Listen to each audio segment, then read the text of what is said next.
फायदे के लिए करते हैं, करते हैं कि नहीं? ऐसे हम बिना फालतू में चांद पे थोड़ी ना भेजेंगे, कुछ हमारा क्या होगा, फायदा होगा। तो हमने चांद पे क्यों भेजा है? एक वैज्ञानिक थे, कौन? Steve Hawkins. कौन थे? Steve Hawkins. उन्होंने बहुत साल पहले क्या कर दी थी? भविष्यवाणी। क्या कर दी थी? भविष्यवाणी। क्या की थी? भविष्यवाणी। हमारे धरती है जो पृथ्वी हमारी, इसपे क्या संसाधन है जिससे हम काम चला रहे हैं अपने, है ना?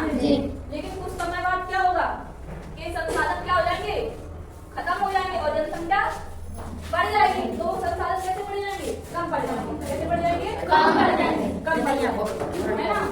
ज्यादा से ज्यादा हम कुछ सालों तक इन साधनों का क्या कर सकते हैं? उपयोग कर सकते हैं। क्या कर सकते हैं? उपयोग कर सकते हैं। तो इन संसाधनों की जनसंख्या तो बढ़ती जा रही है ना? तो संसाधनों की क्या करनी पड़ेगी? व्यवस्था करनी पड़ेगी। तो वैज्ञानिक क्या कर रहे हैं? दूसरे ग्रहों पे या कहीं चांद पर, पहले कहाँ भेजा? मंगलयान पे भेजा। जैसे मंगल ग्रह उस पे यान भेजा था, वहाँ पे पता लगा रहा है कि वहाँ पे पानी, हवा, ऐसे जीवन वाली जो चीजें हैं वो है कि नहीं, है ना? क्योंकि हम क्या रह सके, जीवित रह सके वहाँ पे, है ना? तो अभी कहाँ भेजा है? चंद्रमा पे। चंद्रमा पर क्यों भेज रहे हैं? चंद्रमा पे क्यों भेज रहे हैं? क्योंकि ये चंद्र है ना, जो चांद, जो किसका भाग है? पृथ्वी का। किसका भाग है? पृथ्वी का। हमको पृथ्वी से दिखता है, इसका मतलब ये नहीं है कि इसलिए पृथ्वी का भाग है। इसलिए भाग है कि एक विस्फोट हुआ था बहुत सारे पहले। क्या हुआ था? विस्फोट। क्या हुआ था? विस्फोट। तो क्या बहुत सारे ग्रह बन गए, है ना? विस्फोट से बहुत सारे ग्रह बन गए और ये पृथ्वी से टूटकर चांद क्या हो गया? अलग बन गया। चांद एक ग्रह नहीं है, चांद क्या है? पृथ्वी का उपग्रह। क्या है? उपग्रह। यानी उप यानी इसी का भाग है, पृथ्वी का भाग। इसलिए हमेशा ज्यादातर किस पे भेज रहे हैं वैज्ञानिक अपने यान को? चंद्रमा पर। क्यों? क्योंकि चंद्रमा पर देखा जाए कि इस पे पृथ्वी जैसा जीवन संभव है या नहीं। अगर वहाँ पे हमको क्या मिल जाए? पानी मिल जाए, है ना? और हवा, ऑक्सीजन मिल जाए तो हम वहाँ जीवित रह सकते हैं। तब जब आगे के समय में क्या होगा? ज्यादा जनसंख्या हो जाएगी तो कुछ जनसंख्या कहाँ शिफ्ट कर देंगे? चांद पर, है ना? तो कल हमारा चंद्रयान क्या हुआ? वहाँ पे लैंड किया। कहाँ पे किया? चंद्रमा के दक्षिण पोल पर। कहाँ पर? दक्षिण ध्रुव पर। ऊपर कौन सा होता है? उत्तर, और नीचे दक्षिण।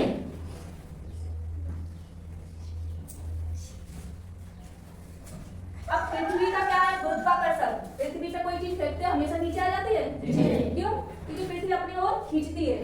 क्यों खींचती है? क्योंकि पृथ्वी का क्या है? गुरुत्वाकर्षण जो बल है ना वो ज्यादा है। क्या है?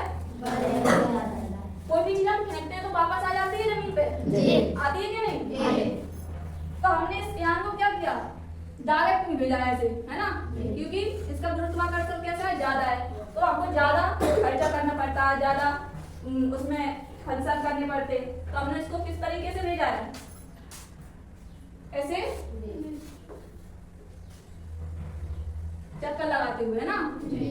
तो जब ऐसे चक्कर लगाते हुए ये कहाँ पहुंच गया है? चांद पर। और कहाँ पे लैंड किया है? दक्षिण ध्रुव पर। कहाँ पर? दक्षिण। कब चालू हुआ था? कब लॉन्च हुआ था हमारा चंद्रयान? 14 जुलाई को। कब हुआ था? 14 जुलाई को। और लैंड कब किया है? 23 अगस्त को, है ना?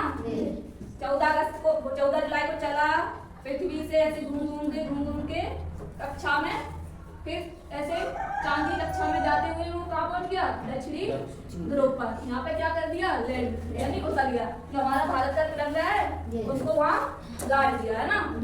यानी अब ये भाग किसका हो गया? इंडिया का। किसका हो गया? इंडिया, यानी अपने भारत का। अब यहाँ पे क्या करेंगे? इसरो, जिसने किसने भेजा है? भारत की जो स्पेस एजेंसी है इसरो। कौन सी है? इसरो। स्पेस एजेंसी कौन सी है? इसरो। उसने इसको भेजा है ना। तो अब इस चांद पर बहुत सारे देश गए हैं, भारत पहली बार नहीं गया है। भारत कितनी बार गया है? पहली बार भेजा था चंद्रयान 1, है ना? पहला भेजा था चंद्रयान कब? 22 अक्टूबर को 2008 में। कब भेजा था? 22 अक्टूबर। लेकिन ये क्या हुआ?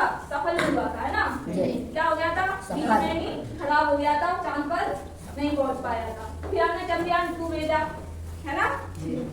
इसको कब भेजा? 2019 2019 में। कब हुआ? 2019 में। ये भी चांद पर पहुंच नहीं पाया, बीच में क्या हो गया? खराब हो गया, है ना जी। कि चांद पर पहुंच ही नहीं पाया, है ना। तो फिर हमने अब कब कौन सा भेजा? चंद्रयान 3। कौन सा? चंद्रयान 3। तो चंद्रयान 3 जो गया है वो कैसा सफलतापूर्वक कहाँ पहुंच गया? दक्षिणी ध्रुव पर। किसके? चांद पे। यहाँ पे पहुंचने वाला ये पहला देश बन गया है, भारत हमारा पहला देश बन गया है। कहाँ पर पहुंचने वाला? चांद पे, दक्षिणी ध्रुव पर। और भी देश गए हैं, कौन गए? अमेरिका गया है, चीन गया है और रूस गया है। लेकिन ये दक्षिणी ध्रुव पर नहीं गए। दक्षिणी ध्रुव पे कौन पहुंच पाया है? भारत। समझ गए? अब वहां पहुंच के क्या करेंगे, है ना, वहां पे अपना क्या स्थापित कर देंगे? स्टेशन, है ना। तो फिर वहां से ये पता लगाएगा कि यहाँ पे क्या क्या है, क्या नहीं है ना। जीवन की संभावना है कि नहीं। अगर जीवन की संभावना मिल जाएगी, जीवन की संभावना मिल जाएगी तो आगे चल के क्या होगा? फायदा होगा, है ना। इसमें ज्यादा जनसंख्या हो जाएगी तो उधर चली जाएगी, या वहाँ के जो जैसे यहाँ का हीलियम मिलता है वहाँ पे, है ना। तो उससे क्या बनती है? ऊर्जा। तो ऊर्जा बनती है। अब हमारे यहाँ पे हीलियम कम है पृथ्वी पे, अगर वहाँ का हीलियम थोड़ा सा भी अपने यहाँ आ जाएगा ना, थोड़ा सा भी, तो हमारे यहाँ पे हम उसका यूज बहुत सालों तक कर सकते हैं ऊर्जा बनाने में। इसमें तो एक फायदा। अब दक्षिणी ध्रुव पर इसलिए भेजा कि यहाँ पे क्या होगा? यहाँ पे सूर्य का क्या नहीं पहुंचता? प्रकाश नहीं पहुंचता। यहाँ सूर्य का प्रकाश नहीं पहुंचता, वहाँ ठंड रहती है ना। क्या रहती है? ठंडक रहती है। तो ठंडक होगी तो वहाँ बर्फ जमी होगी। अभी तो ठंडक नहीं, सूरज का प्रकाश नहीं पड़ेगा तो वहाँ क्या होगी? बर्फ होगी। और बर्फ किससे बनता है? पानी से। अगर हमको यहाँ पानी मिल गया तो इसका मतलब यहाँ क्या है? जीवन है ना जी। अब चंद्रमा का पलायन वेग कैसा है? कम है। और हमारे पृथ्वी का पलायन वेग क्या है?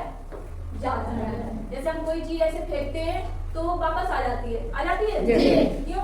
क्योंकि इसका पलायन वेग ज्यादा है और वो गुरुत्वाकर्षण जो बल है ना वो हमें अपनी ओर खींचता है। पृथ्वी का क्या करती है? कोई भी चीज ऊपर गई वो अपनी ओर खींचती है। लेकिन अगर पलायन वेग से ज्यादा है, पलायन वेग से ज्यादा हम क्या करें? स्पीड से क्या चीज भेजे, है ना, ताकत से क्या पहुंचाए? कोई चीज फेंके, किससे ज्यादा होना चाहिए? पलायन वेग से। तो वो चीज क्या होगी? वापस नहीं आएगी, कहाँ चली जाएगी? ऊपर, है ना। तो इसका कैसा है? पलायन वेग कम है। अगर हम यहीं पे बस गए, अब तो हम पहुंच चुके हैं, अब यहाँ हम अपना स्टेशन स्थापित कर देंगे।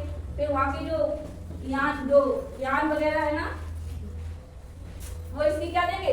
जानकारी देंगे कि यहाँ क्या है क्या नहीं है ना। तो इससे क्या होगा?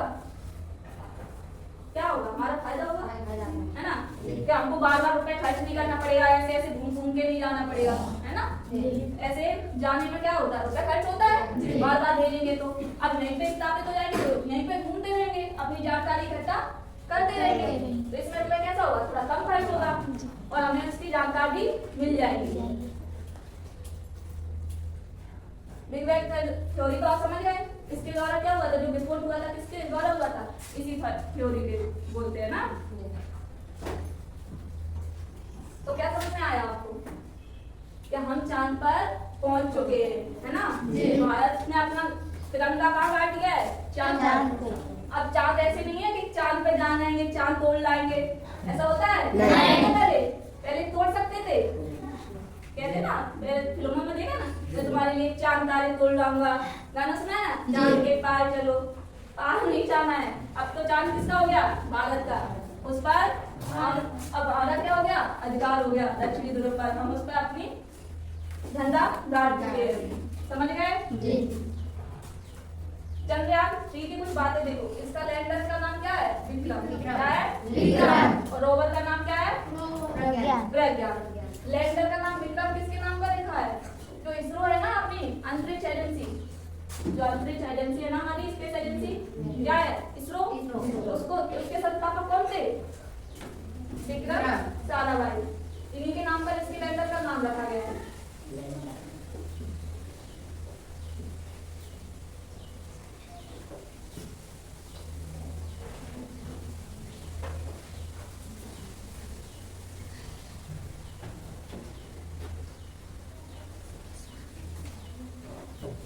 विक्रम साराभाई। तो इनकी नाम पर हमने इसके लैंडर का नाम रख दिया, क्या रख दिया? विक्रम। और रोवर का नाम क्या है इसके? प्रज्ञान। इसका अर्थ होता है, क्या होता है? बुद्धिमान।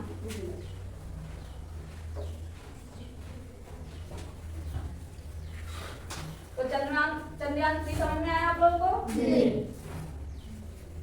कल कितने बजे इस पे लैंड कर दिया था? 6:04 शाम के, है ना? तो ये हमारे लिए कैसी बात है? गर्व की बात है कि नहीं? भारत से जाके चांद पर अपना तिरंगा गाड़ना, है ना? और कुछ पूछना है तुम लोगों को?